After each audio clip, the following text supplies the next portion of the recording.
เรื่องว่าปักอันไอ้คำฟังหน้าผากหมักตาเข็มกังมันมาใส่ไข่กัง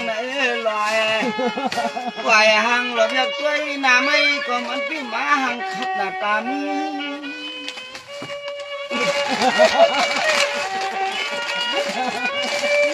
กันได้ไหมครับวันนั้นว่ายักยักขึ้นก็ปุ่มหังกว้างออกเป็นปื้อมันแก่นเป็ดขัดหน้าตามือปนังจำไอ้ชอยเจี๊ยบแปดกันเลย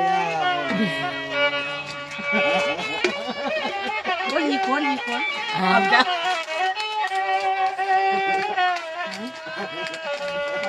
แต่ว่าด้วยกากำเลยก็อย่าทางคัดว่าคัดแต่ปอกว่าปอกกับปตันเหมือนเก่ายาวปอกนานนายมีอยู่5 กวนแล้วเอาก็เคยทำให้พ่อเจ๊กำลังนึกอยู่นี่เหรอทำว่าตักก็ดูมีตาลายลูกลายมีหน่อยคำว่าปังปอกลำมือ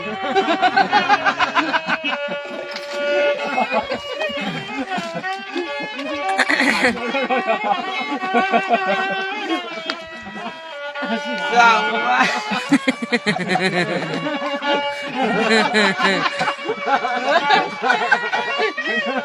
ว่าคำปากกำลาดกามมันนำเราก็ไม่ตกตาเป็นปุ่นพรไหม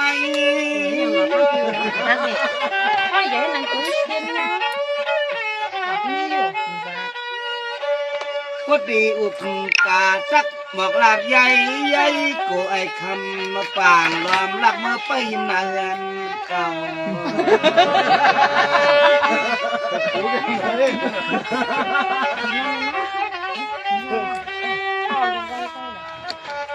คำปัง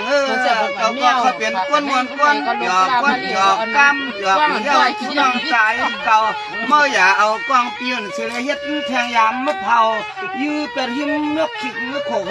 ย้อย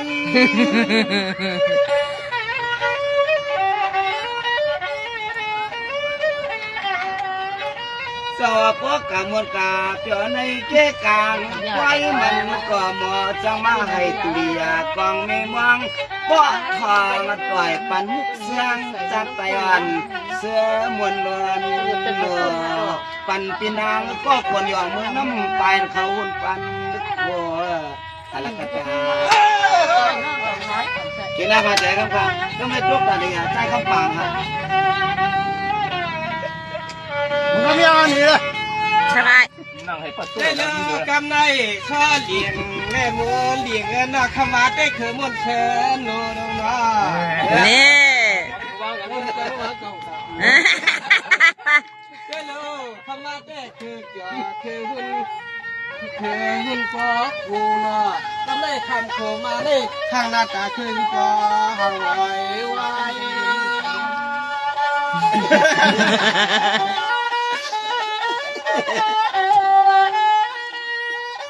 ได้เลยได้หน้าตาคือได้ปลอตัดไก่ตัวห้องกันไก่1 ตัวฟองตัดเลยแค่ว่าเมียวเหรอมันว่าแค่ว่ามันกันก็แค่ว่าเมียวเหรอมันว่ารอว่าหน้าตาความรอหน้าเช้าสวยกีทุ่งป้อมมีห้องชานป้อมเก็บไว้กลางเธอลองเนาะเนี่ยเคยบอกว่าให้กันเลยเด้อช่างเจ้าว่าเคยหน้าตาหล่อในแต่แค่เปิ่นเก็บไว้กลางเธออยู่หน้าเปิ่นไล่ลงทุกเชียงใหม่ปีเจออะไร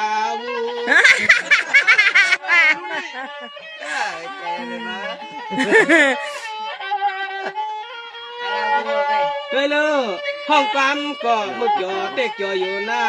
กำเล่ขี่จะเมื่อกลางผาดยันทุ่งฟันตอนเจียงใหม่ยันมาฮอดเผียวทุ่งฟันตอนเจียงใหม่ย่อเฮาอายเขาย่อหนอ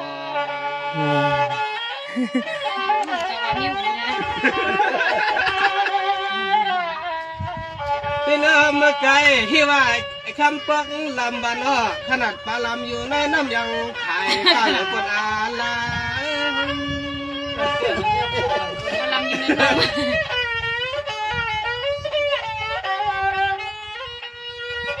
ไปเด้อตั้งปีชาเลี้ยงและตั้งไอ้คำปากปุ่มเฮไม่มันก็ปึงกันคนเมื่อละลงในนอ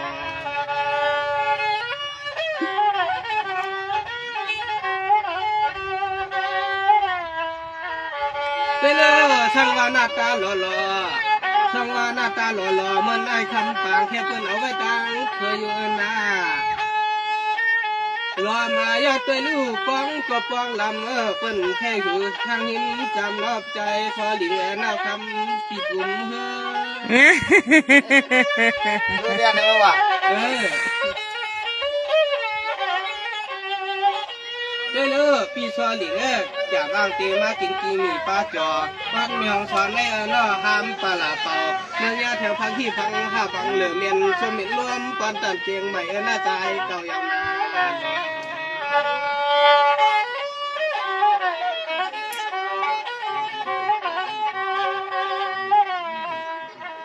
เวลาพี่ชอหลิงหน้าตันจะอยากกันในหนึ่งก่อนกล้าโกพี่ชอหลิงทำใจหน้าใจไอ้คำปากเก๋กว่า